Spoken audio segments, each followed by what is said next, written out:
علت کو بیان فرمایا ہے۔ فرمایا کہ یہ جو کتاب ہم نے آپ پہ اتاری ہے، یہ کتاب ایسی نہیں ہے کہ اس کی وجہ سے کسی کا دل تنگ پڑ جائے، یا اس کتاب کی وجہ سے آپ اپنے سینے میں کوئی تنگی یا کوئی حرج محسوس کریں، بلکہ فرمایا کہ یہ قرآن اس لیے اتارا گیا ہے تاکہ اس کے ذریعے سے آپ لوگوں کو اللہ کے عذاب سے ڈرائیں۔ اب ظاہری بات ہے، ڈرے گا وہی جو اس قرآن کو پڑھے گا یا اس کو سنے گا یا اس کو سیکھے گا، تو اس قرآن کریم کا اس پر اثر ہوگا اور اس کی زندگی میں تبدیلی واقع ہوگی۔ جب زندگی میں تبدیلی ہوگی تو معاشرہ تبدیل ہوگا، جب معاشرہ تبدیل ہوگا تو پھر انقلاب آئے گا۔ یوں انقلاب نہیں آتے، بلکہ انقلاب کے لیے اپنے آپ کو بدلنا پڑتا ہے، اور بدلنے کے لیے دین کو سیکھنا پڑتا ہے، اور دین سیکھنے کے لیے قرآن کریم کو اپنی زندگیوں میں لانا پڑتا ہے۔ اس لیے فرمایا ایک تو یہ ہے کہ اس کے ذریعے سے اللہ سے لوگوں کو ڈرایا جائے، اور دوسرا یہ ہے کہ اس کے ذریعے سے لوگوں کو نصیحت کی جائے۔ یہ اہل ایمان کے لیے ایک نصیحت نامہ ہے، ایک ہدایت نامہ ہے، ایک اللہ کا پیغام ہے، اللہ کا میسیج ہے۔ لہذا جو کچھ آپ کو اس قرآن کریم میں بتلایا گیا، جو کچھ آپ پہ اتارا گیا، آپ اس کی اتباع کریں، اور جو اس کے علاوہ ہے، یعنی وہ دین نہیں ہے، وہ اتارا نہیں گیا، وہ قرآن کا حصہ نہیں ہے، شریعت نہیں ہے، تو فرمایا کہ وَلَا تَتَّبِعُوا مِن دُونِهِ أَوْلِيَاءَ، اس کے علاوہ جتنے بھی راستے ہیں ان راستوں کی اتباع مت کریں۔ پھر ایک تنبیہ فرمائی، اگر مان کے چلو گے تو اپنا فائدہ ہے، نہیں مان کے چلو گے تو اپنا نقصان ہے۔ مثال کے طور پہ اللہ نے گزشتہ اقوام کا ذکر تفصیلاً فرمایا، قوم عاد کا ذکر کیا، قوم نوح کا ذکر کیا، قوم ثمود کا ذکر کیا، کہ سمجھانے والوں نے ان کو سمجھایا، بتلانے والوں نے ان کو بتلایا، لیکن قوم کا رویہ انبیاء علیہ السلام کے ساتھ انتہائی نازیبا رہا، اور انبیاء علیہ السلام کو بے وقوف اور احمق تک نعوذ باللہ کہا گیا۔ تو انبیاء علیہ السلام نے ان کو بتلایا کہ ہم اللہ کی طرف سے آپ کے پاس بھیجے گئے ہیں، اور ہم آپ کو کھلا کھلا اللہ کے عذاب سے ڈراتے ہیں، لیکن قوم نہ سمجھے۔ تو اللہ نے یہ تنبیہ کے طور پہ امت کو فرمایا کہ اگر نہیں سنبھلو گے یا نہیں سمجھو گے تو اپنا نقصان کرو گے، اور اس کے لیے وَكَمْ أَهْلَكْنَا وَكَمْ مِنْ قَرْيَةٍ أَهْلَكْنَا فَجَاءَهَا بَأْسُنَا بَيَاتًا أَوْ هُمْ قَائِلُونَ، آپ سے پہلے اس روئے زمین پر بڑے بڑے پہلوان، طاقتور، جسامت، قدامت رکھنے والے لوگ آباد تھے، اور ہر اعتبار سے اللہ نے انہیں شان و شوکت اور قوت عطا فرمائی تھی، تو اللہ نے فرمایا کہ وہ کدھر گئے؟ بستیاں کھنڈرات میں تبدیل ہو گئی، مختلف اللہ کے عذاب ان پہ اتارے گئے۔ تو یہ اللہ تنبیہ اور وارننگ کے طور پہ کبھی کبھی جھٹکا بھی دیتا ہے، جیسے رمضان سے ایک دن پہلے ایک جھٹکا لگا، زلزلہ آیا، تو ہر ایک کی زبان پہ اللہ اکبر تھی۔ جو سوئے تھے وہ جاگ گئے، جو غفلت میں تھے وہ بیدار ہو گئے، اور جو دنیاوی گفتگو میں مصروف تھے ان کی زبانوں پہ اللہ کا نام آ گیا۔ تو یہ تنبیہ ہے کہ انسان کچھ بھی نہیں ہے، صرف ایک جھٹکے کی مار ہے۔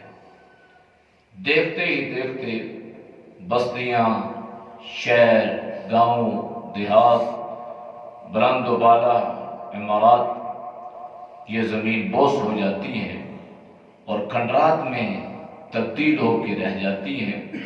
اور اب بھی ایسے کھنڈرات اور ایسی بستیاں بطور عبرت اور بطور موعظت کے موجود ہیں جن پہ اللہ کا عذاب ہوتا ہے۔ اس لیے اللہ نے سمجھایا سورت میں کہ اصل کامیابی یہ ہے کہ آپ اس دنیا کو قیمتی بناؤ اور اس دنیا میں رہتے ہوئے اللہ کو راضی کر کے اپنے لیے اتنے اعمال جمع کر لو کہ کل قیامت والے دن جب آپ کے اعمال کا وزن کیا جائے تو وزن میں آپ کے اعمال بھاری پڑ جائیں۔ آپ کا اعمال نامہ جب تولا جائے تو وہ بھاری ہو۔ تو اس کا ذکر بھی اللہ نے فرمایا کہ وقت آئے گا وَالْوَزْنُ يَوْمَئِذٍ الْحَقُّ، وزن برحق ہے، ہر چیز کو اللہ تولے گا، گنے گا نہیں کتنی نمازیں، کتنے سپارے، کتنے قرآن، گنے گا نہیں، اللہ اعمال کا وزن فرمائے گا۔ اور اعمال میں جتنا اخلاص ہوگا وہ عمل اتنا ہی وزنی ہوگا۔ اس لیے ایک حدیث میں اللہ کے نبی نے فرمایا کہ بہت سارے نمازی ایسے ہیں جن کی نمازیں گندے کپڑے میں لپیٹ کر ان کے منہ پر مار دی جائیں گی، ان کی نماز کی کوئی وقت اور کوئی حیثیت نہیں ہوگی، ان کا کوئی وزن نہیں ہوگا۔ اور بہت سارے نمازی ایسے ہیں کہ جن کی نماز میں، جن کے اعمال میں وزن ہوگا، اخلاص ہوگا، للہیت ہوگی، خشوع خضوع ہوگا، عمل شریعت کے مطابق ہوگا۔ تو جب عمل تولا جائے گا تو فَمَنْ ثَقُلَتْ مَوَازِينُهُ فَأُولَئِكَ هُمُ الْمُفْلِحُونَ۔ اعمال نامے میں اعمال اگر بھاری ہوگے تو فرمایا کہ پھر تو تمہارے لیے کامیابی ہے، پھر تم کامیاب ہوگے۔ تو اصل چیز یہ ہے کہ ہماری آخرت بن جائے۔ ہر انسان اس دنیا کی زندگی کے لیے ایک محنت کرتا ہے اور اس کی محنت کا ایک دائرہ کار ہے جس کے لیے وہ محنت کر رہا ہے، اس کے لیے اس کا ایک ٹارگٹ ہے۔ اور اہل ایمان کا، ایمان والوں کا سب سے بنیادی جو دائرہ کار ہے، جو ان کا ٹارگٹ ہونا چاہیے، وہ یہ ہے کہ ہماری آخرت بن جائے اور آخرت میں ہم کامیاب ہو جائیں، نہ کہ خدا نخواستہ ہم اولین اور آخرین کے سامنے ذلیل اور رسوا کر دیے جائیں اور ہمارے چہروں کے اوپر، ہمارے وجود کے اوپر اللہ ذلت اور رسوائی کو مقدر کر دے۔ اور اگر خدا نخواستہ اعمال نامہ خفیف ہو گیا، ہلکا ہو گیا، پلے عمل نہیں تھا، کہیں نمازیں نہیں ہیں، کہیں روزہ نہیں ہے، کہیں حج نہیں ہے، کہیں صدقہ خیرات نہیں ہے، کہیں صلہ رحمی نہیں ہے، تو فرمایا کہ اگر اعمال اللہ کے اس میزان عادل میں عمل کو تولا گیا اور وہ عمل جو ہے وہ آپ کا ہلکا ہو گیا تو خاسروا انفسہم، پھر آپ اپنی جان پر نقصان کرنے والے ہوں گے۔ آپ نے اپنی جان کا خود نقصان کیا۔ انسان کا جسم جو ہے نا یہ بہت نازک ہے۔ آپ ماچس کی ایک تیلی نکالتے ہیں اور خدا نخواستہ اگر اس کی ایک چنگاری یا ایک شعلہ ہاتھ میں لگتا ہے تو انسان کی چیخ نکلتی ہے، ہائے نکلتی ہے، درد ہوتا ہے، کراہتا ہے۔ معمولی سی معمولی حرکت، جنبش کو انسان برداشت نہیں کر سکتا تو آگ کے شعلوں کو کیسے برداشت کرے گا؟ وَآغْ الَّتِي تَطَّلِعُ عَلَى الْأَفْئِدَةِ إِنَّهَا عَلَيْهِمْ مُؤْصَدَةٌ فِي عَمَدٍ مُمَدَّدَةٍ۔ جیسے تندور ہے نا، تندور میں آگ جلی ہو اور اس میں کوئی چیز ڈال کے اوپر سے تندور کو بند کر دو تاکہ اس کا شعلہ باہر نہ نکلے بلکہ شعلہ اندر ہی رہے، تو وہ آگ لمحوں میں کسی بھی چیز کو جلا کر راکھ بنا دے گی۔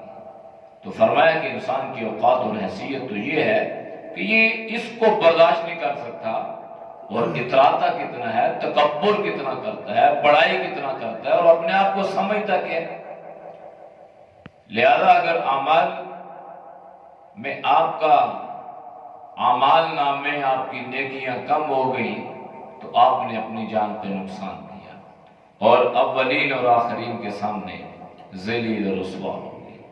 تو اصل ذلت جو ہے وہ آخرت کی ذلت ہے، اور اصل عزت وہ بھی آخرت کی عزت ہے۔ دنیا میں عزت ہو تو بھی عارضی، ذلت ہو تو بھی عارضی۔ اگرچہ دنیا کی جو عزت ہے یہ بھی بڑی قیمتی متاع اور قیمتی چیز ہے، اور اللہ یہ بھی سب کو نصیب نہیں کرتا، اور دنیاوی ذلت سے بھی اللہ سب کی حفاظت فرمائے، یہ بھی معمولی چیز نہیں ہے، لیکن بہرحال اس کو بھی زوال ہے۔ آخرت کی عزت ہمیشہ کی عزت، اور آخرت کی ذلت خدا نخواستہ یہ ہمیشہ کی ذلت۔ اس لیے اعمال میں انسان ایسی نیکیاں کرے کہ وہ پلڑا بھاری ہو جائے، اور ترازو میں جب رکھے جائیں تو وہ بڑھ جائے، اس میں اخلاص بھی ہو، للہیت بھی ہو۔ اس لیے اس صورت میں اللہ نے جنت اور جہنم کے مناظر بیان فرمائے، اور کبھی کبھی اللہ پردے ہٹائے گا، اہل جنت اہل جہنم کو دیکھیں گے، تو جب اہل جنت اہل جہنم کو اس جہنم کی وادیوں میں اور اس آگ کے شعلوں میں اور چیخ و پکار میں دیکھیں گے تو انہیں مزید اللہ کے شکر کی توفیق نصیب ہوگی، اور اپنی اس جنت کی اور اس راحت اور آرام کی انہیں مزید قدر نصیب ہوگی۔ اور کبھی کبھی اللہ یہ مناظر اہل جہنم کو یوں دکھلائے گا کہ پردے ہٹائے گا، اور اہل جہنم اہل جنت کو دیکھیں گے، تو جب یہ دیکھیں گے تو ان کی سزا اور ان کی تکلیف مزید بڑھے گی۔ انسان خود تکلیف میں ہو اور دوسرا آرام سے ہو تو اس کے دل پہ کیا گزرتی ہے؟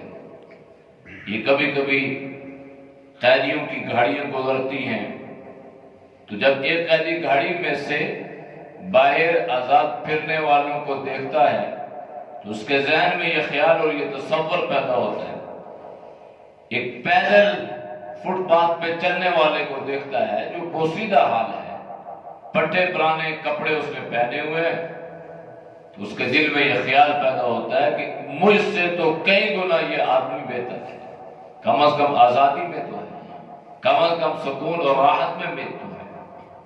اس لیے اللہ جب اہل جہنم کو اہل جنت دکھلائیں گے اور اہل جنت اللہ کی نعمتوں سے مستفید ہو رہے ہوں گے تو ان کی تکلیف میں مزید اضافہ ہوگا۔